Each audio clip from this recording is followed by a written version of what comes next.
Hello, and today I'm going to be reviewing a locomotive that I have wanted for quite a long time. And that, of course, as you can see, is the Hornby Edward. So we'll start with the box, and this is the standard Hornby packaging that we've all seen before. If I flip it round to the back, you can see a list of the other characters that were available at the time. We've got Thomas, Percy, Duck, Toby, Bill, Ben, James, and Gordon. I have all of these except Gordon and Toby. But yeah, I'll stop wasting time and I'll get him out the box. Now, my one's box is in pretty good condition, except there's sort of a rip here. But yeah, this literally arrived about 5 minutes ago. So I still haven't really ran this model in, and it's still pretty new to me. I also forgot to mention that there are instructions inside the box, which is pretty cool, because none of the Hornby Thomas locos that I've bought have actually ever come with instructions, so this is pretty cool. But yeah, let's just gently get him out of the box. And he even came with the tissue paper, which is really cool as well. He also came with a detail bag, but I have already put the spare lamp irons on my Hornby James. Also, I took Edward's little brake pipe off because I didn't want it to break off when I put him back in the box for this video. So anyway, here is the model, and the first thing I have to say is the shade of blue is just perfect. And if I bring up Thomas, you can just see there is such a big difference between the shade of blue. You can just see that Edward's is so much lighter and it just looks a lot better. Because a common complaint with the Hornby Thomas engines is that they're painted way too dark. But I think they definitely nailed it with Edward. It just looks so nice. And it is showing up a little lighter than it actually is on camera, but in person it's this really nice shade of blue. It's sort of the perfect balance between light and dark. But anyway, I'll start off by talking about the face, and his face is just perfect. If I put up a picture of Edward's face, you can see this is almost perfect. But yeah, you can see that the lamp irons have been fitted upside down. And unfortunately, they have been glued in. I would have liked to flip them the right way, but they have been glued in upside down, so they do look pretty weird. You'll notice, unlike the show, Edward's running board dips down on his Hornby model. That's because Hornby did not have a Furnace Railway K2 tooling to use for Edward, or anything similar to that. So, for some reason, they decided to use a D49, which isn't much like Edward. It's an L&ER engine. It has outside cylinders. It's a lot longer than Edward. It has a dipped running board. But Hornby did try their best to make it look like Edward. So you can see they removed the outside cylinders and the valve gear. They gave him a taller funnel and dome. And, of course, he doesn't have the original L&ER tender. Now, this tender is a schools class tender, and it does house the motor. So this loco is tender driven instead of loco driven, which I prefer loco driven engines, but it isn't that bad, to be honest. Anyway, so he has steam pipes which go down to no cylinders, which looks pretty stupid, to be honest. That's probably the only thing I dislike about this model, is that he has steam pipes and it just looks absolutely ridiculous. Anyway, he has some separately fitted handrails, which is really nice, which is a detail that the Bachmann one does not have.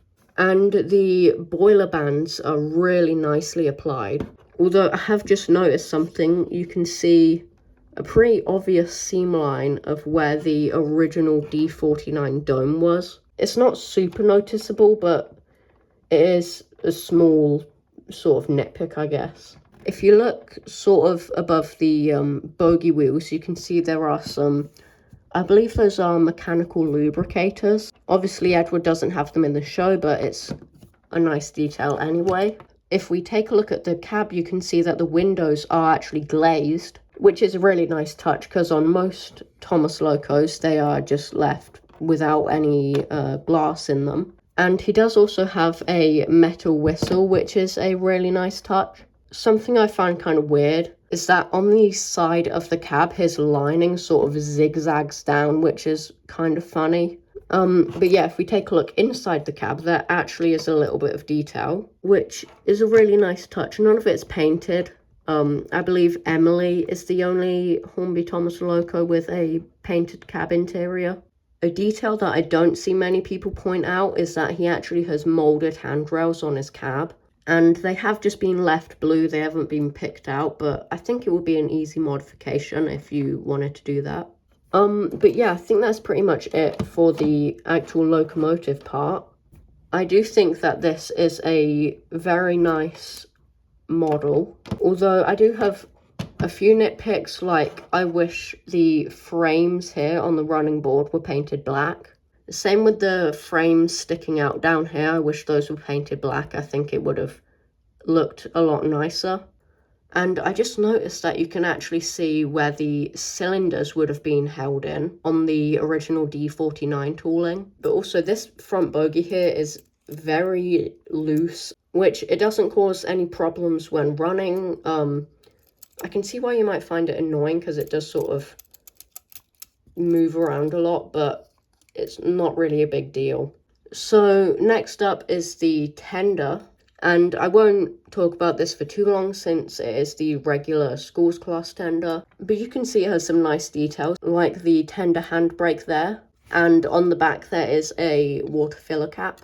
Now unfortunately on mine there is a small scratch on the rear buffer beam, although it isn't all that noticeable. But yeah, I really like this model. I can definitely understand if you didn't, because it's not for everyone, obviously. Although you have to appreciate it for its good aspects, like the face and the paintwork. But yeah, I think it's a very cool version of Edward, and obviously you have to sort of realize that it's not really trying to be accurate. It's meant to be more of Hornby's version of Edward.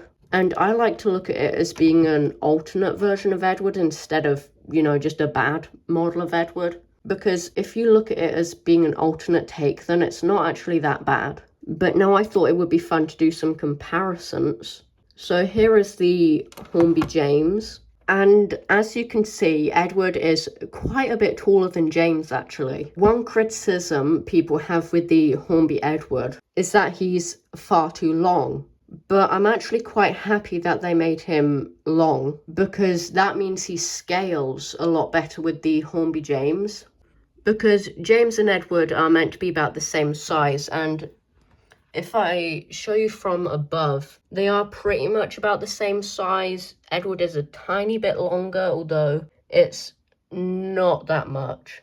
But yeah, I think these two models look really cool next to each other. So anyway, let's get James out of here. Go away, James. And now I'm going to give Edward a run.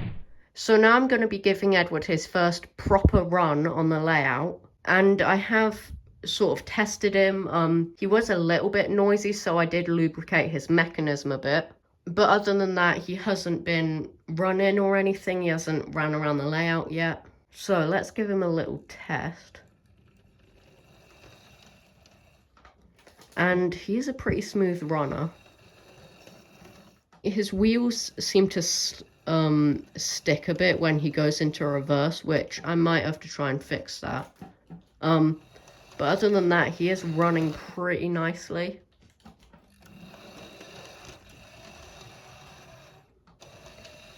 He also seems to stall a little bit on the points. Although my track might just be dirty, so I'm not going to blame that on the model.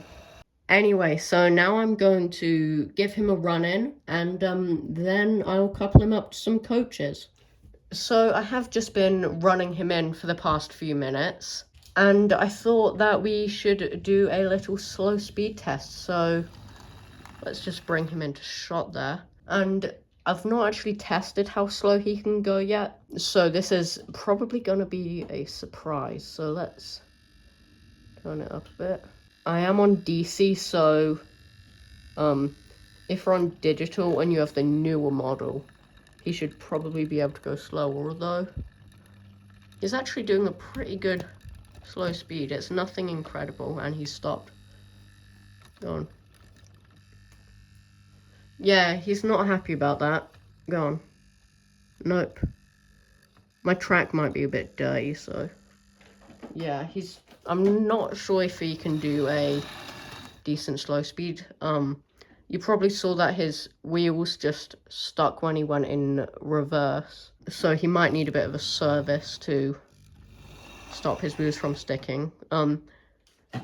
But now let's actually test his how fast he can go, because I think that will be pretty fun. So let's turn him all the way up. But yeah, now I'm going to set up a rake of coaches for him to pull. Probably some LNER teak coaches, since the Hornby D49 is obviously LNER. So I've got out just 2 LNER teak coaches, and now I'm going to couple Edward up. So yeah, I think this model is great. I can definitely recommend it to anyone who wants a good Edward model but doesn't want it burning out on them like the Bachmann one will. But yeah, if you can find a Hornby Edward for not too much money, I would definitely go for it. I believe I paid just under 230 for mine, which yes, is absolutely insane. But this Edward had like 20 people watching it, and it was in like 3 people's baskets. And every other Hornby Edward I could find was the newer version. And I wanted the old one since I prefer the shade of blue. But yeah, if you can find one for less than 200, then I would definitely go for it. Although I probably wouldn't recommend paying the price that I paid. But anyway, I'll stop talking and I will give him a run.